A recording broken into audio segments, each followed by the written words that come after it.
kitchen. So it's Sunday morning and we are making one of my all-time favorite comfort foods. It's beef stew in the crock pot and it takes 8 hours to cook.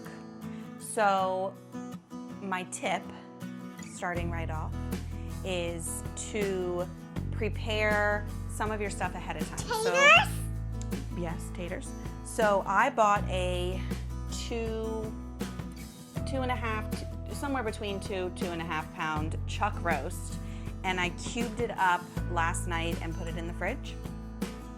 And then I went ahead and prepared my carrots. Okay, no, they don't go in. We're just showing the camera. It's 5 carrots that I just chopped up. About 1 inch is about the size you want them to be. Then I have 2 cups of diced onions. I have 4 cloves of garlic, and then 1 pound to 2 pounds, however much you want, of and food it is taters, of the Yukon Golds, or you can use baby reds. Those two both work really well. Or you can put baby axolotls in there.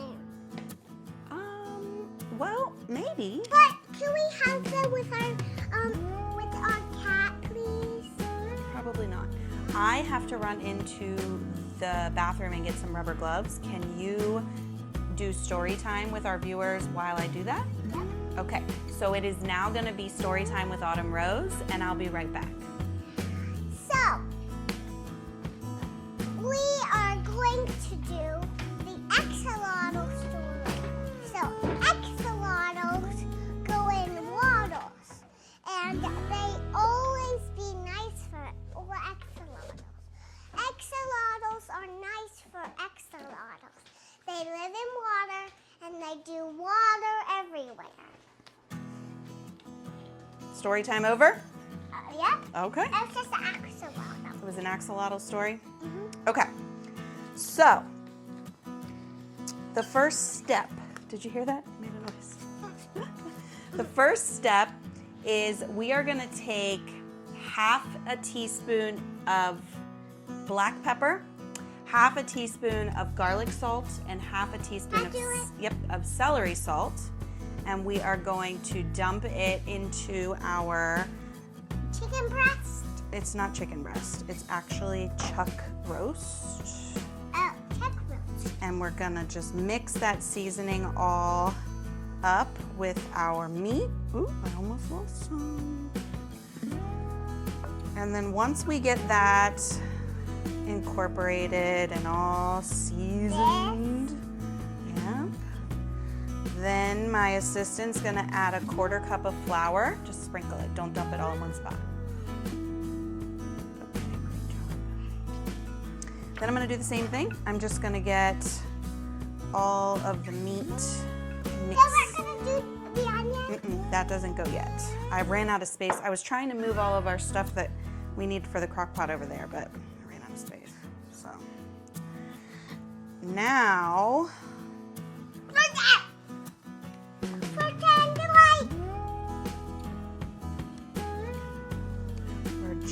just gonna get it all mixy-wixied. So you want your meat to just be, coated in your flour pretty decently. If you subscribe to the Soup Kitchen, you could buy this. You mean they could make it? Yeah. Yeah. They could buy it too, but yeah, they could make it themselves. Yep. If they subscribe to the Soup Kitchen. That's right. I mean, you really could make it even if you don't. Are you watching the camera? She's not on camera, honey. She's behind the camera. Behind me. Okay. So. Now that and I just realized I said okay, just like Dad said I do all the time. You're done with the gloves. I'm done with the gloves. So I am going to reposition the camera because our camera girl Jaden is at work today, so I'm using a tripod. So I am gonna try to reposition real quick so that you guys are gonna be able to see me over here, and then we'll be right back. It's time to have fun, it's time to have fun, it's time to have fun, it's time to have fun. Welcome back. we have acquired a cameraman, AKA Sean, because my tripod wasn't big enough. So we have now transitioned to the stove and our trusty, which pot is this? TJ Maxx. My TJ Maxx skillet. So we are going to heat about 3 tablespoons, give or take, of olive oil. And I'm also going to use some bacon up, which I have used in other videos. Hold on. If you haven't seen this before, this stuff is amazing. It is well, now it's got autumn pear in it. Shelf-stable bacon grease that you can just use for everything, because you should use it for everything. That's just gonna add another little bit of a layer of flavor. It's melting. And I'm just gonna let that heat up on medium-high heat. I think I already said that part. And you'll have to forgive me, guys. It is pretty early Sunday morning, so my brain might not quite be braining yet. But trust me, this recipe is so worth getting up early. It's delicious. I would probably make this at least twice a month if I could convince my family to eat it twice a month. It's amazing. I wouldn't. You wouldn't eat it twice a month? No. So I'm just waiting for this to heat up. And anyone who's cooked food before knows the trick to seeing if your pot is hot enough is to just get your fingers wet and do. And if it pops and sizzles, then it's hot enough. It's not pretty loud. All right, stay back just a little bit. So the goal here is we want to brown our meat on all sides. We don't want to cook it. We just want to brown it. So we're probably going to have to do this in batches, because if you overcrowd your pan, then bad things happen. So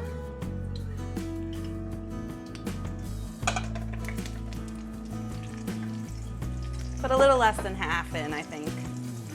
And I'm just going to evenly space them and let them go for 45 seconds.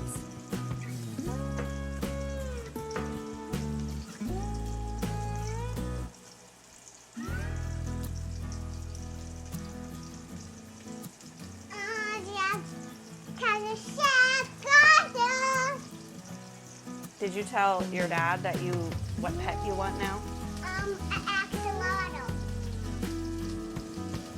Because they're little tiny babies. I don't want an axolotl and a cat. I just want an axolotl. You want to get rid of our cat? Yep. And put it back in the bed, and I am going to get an axolotl. Because they're so cute. And every day you come. So this batch is about ready. I am just gonna scoop it out and put the meat into my crock pot. Ow, without hurting myself. It's popping on me. I also lost my assistant. She gave up and went to play. So I am just gonna go ahead and repeat this process until I'm burnt to a crisp. Cooking is dangerous work. And once I get all of my meat browned up and put in the crock pot, we'll come back for the next step. So I have finished cooking my meat, and I am putting the last of it into my crock pot. I did have to add just a little bit more olive oil and bacon up, which is fine. You just have to add it as needed. So now to my empty pot, I am going to add my 2 cups of diced onions.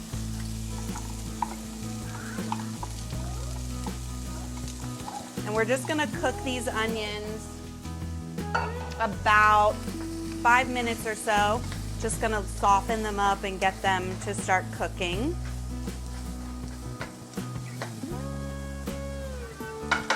just gonna saute it in that leftover meat fat, olive oil, bacon up, and we'll come back when we're ready for the next step. I did forget to tell you that before I put my onions in, I decreased my heat from medium-high down to about medium. I usually do like between medium and medium-high. So my onion's been cooking now for about 4 to 5 minutes. It's starting to soften.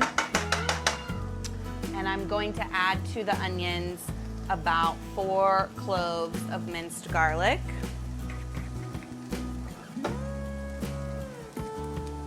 And again, I prepped all of this last night. I minced my garlic, I chopped my onions, I chopped my vegetables. I did not chop my potatoes though, because as you know, potatoes turn brown if you chop them too early. But everything else, I prepped ahead of time.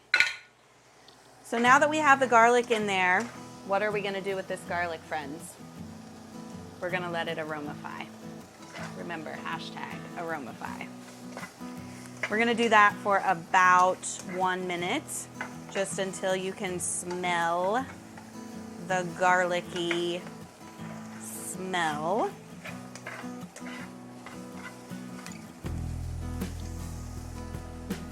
I love garlic.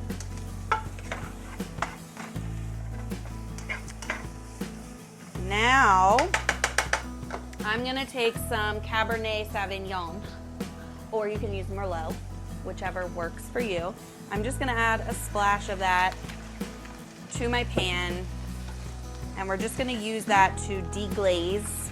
So any chunks that might have been stuck to the bottom of the pan, we want to get them up. Mixy, mixy. Turn off our stove, and we are going to pour it. I'm gonna need to recalibrate here, hold on. I also dripped oil onto the floor, so now I'm struggling to not slip and fall on my butt. So I now have my meat, my onions, and my garlic in the pot. And we are going to add all of our other ingredients. So we are gonna add 5 chopped up carrots. We're gonna add our between 1 and 2 pounds of halved small potatoes.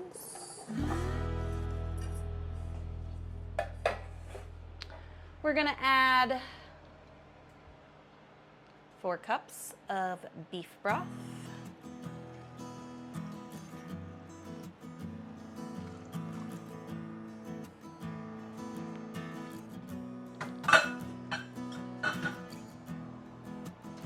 One cup of our Cabernet Sauvignon, or Merlot, not Merlot. I've got 2-ish tablespoons of Worcestershire sauce, which usually means closer to 3. Get all that good stuff out of there. Look, I got a carrot in there too. Okay. I've got 3 beef bouillon cubes.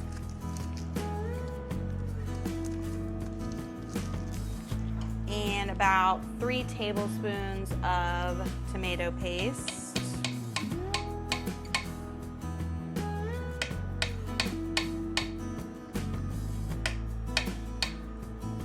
Shooting tomato paste all over the wall.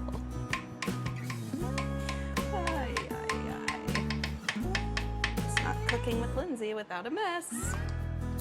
And then last but not least, I have a little sachet that I created here, and it's got the equivalent of 2 bay leaves and 1 or 2 sprigs of rosemary. But before I put these in, I am going to give this a really good mix, because that tomato paste is all lumped in there. So I want to just mix it all.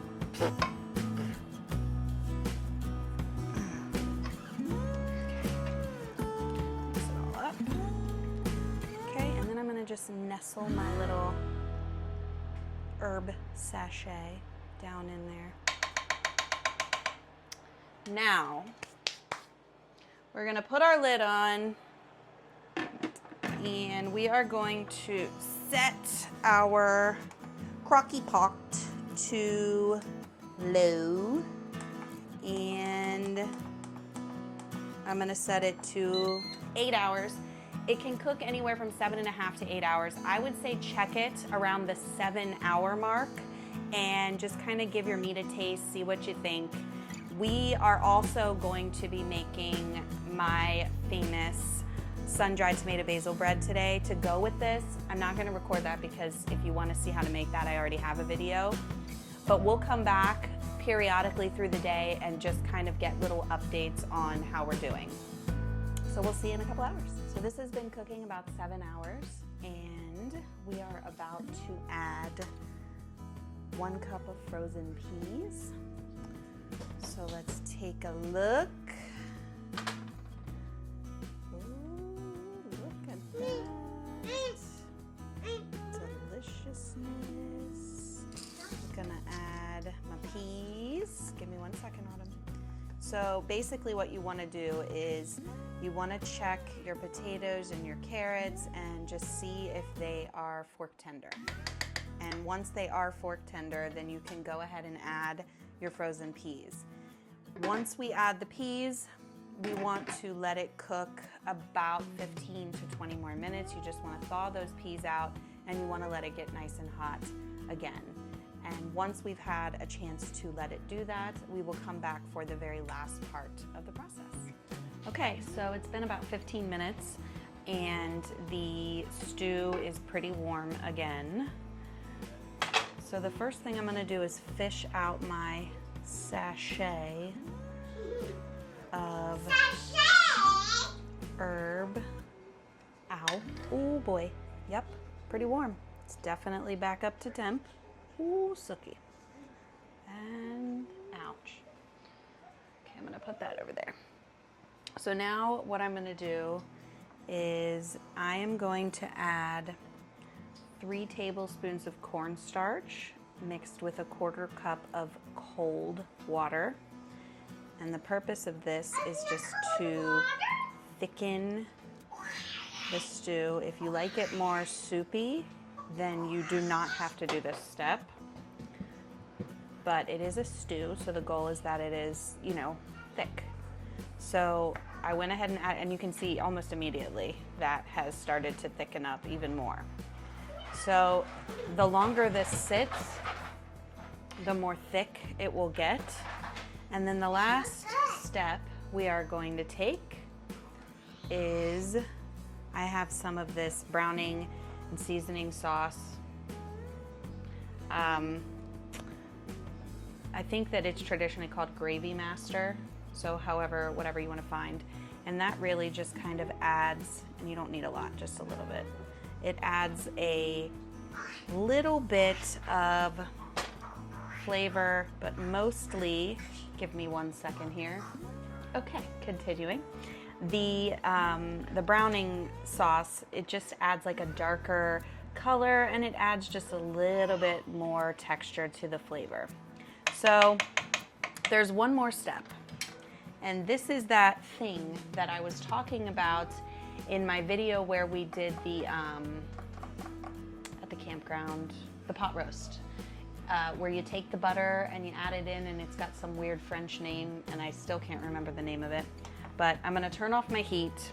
I'm gonna take 2 tablespoons of cold butter, plop it in there, and then I'm just going to stir it around.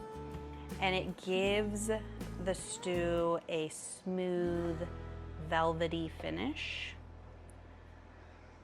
Look how great this looks, guys. I mean, seriously, do you not just want to come right through your screen and chomp down on this? It's phenomenal. So I'm just gonna stir this up until that butter melts. So, my butter is melted in my stew, and now we are gonna uncover. La la la la la. My sun-dried tomato basil bread. And again, you did not watch me make this because I've already done this before. I'm gonna get a plate real quick. Hold on. Because we're gonna plate here. Cut the end. Oh my goodness, it smells so good. Oh boy, oh boy.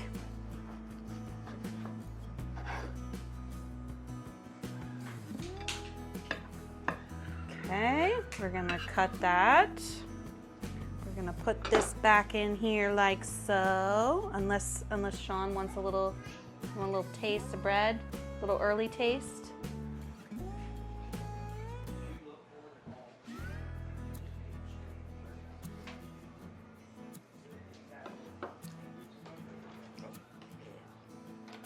Did Autumn color on your nose with a marker? Did you?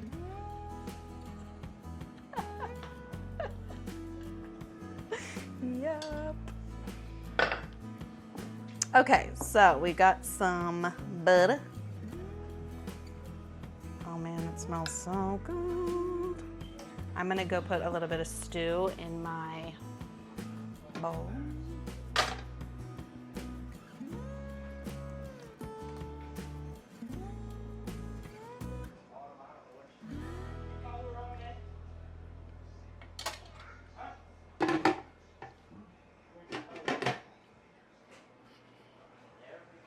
Guys,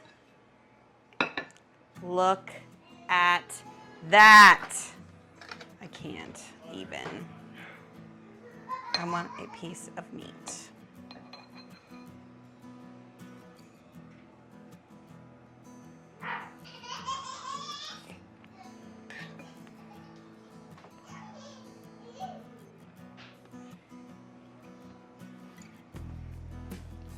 Look, watch. Whoops. Look how much, I don't need a knife to cut this meat. It literally just falls apart with my spoon. Hold on.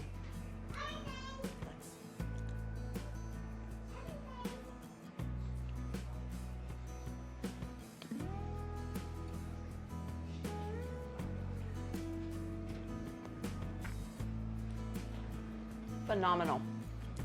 Sean, come do a taste test on camera of the stew. Okay, here comes the airplane. Woo. Oh, it's hot. It's warm. Really?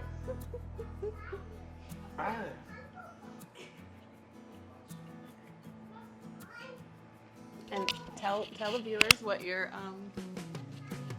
rating it. Hot. Delicious from what I can taste, but hot. I promise that was not on purpose. Now I can't taste the rest of my meal. Oh, he says he can't taste the rest of his meal now. So that's it. That is the Crockpot beef stew that takes all day long. Totally worth it. I recommend pairing the bread with the stew because it's phenomenal, both of them. Don't forget to like this video and subscribe to Oopie Soup Kitchen if you want to see more recipes like this.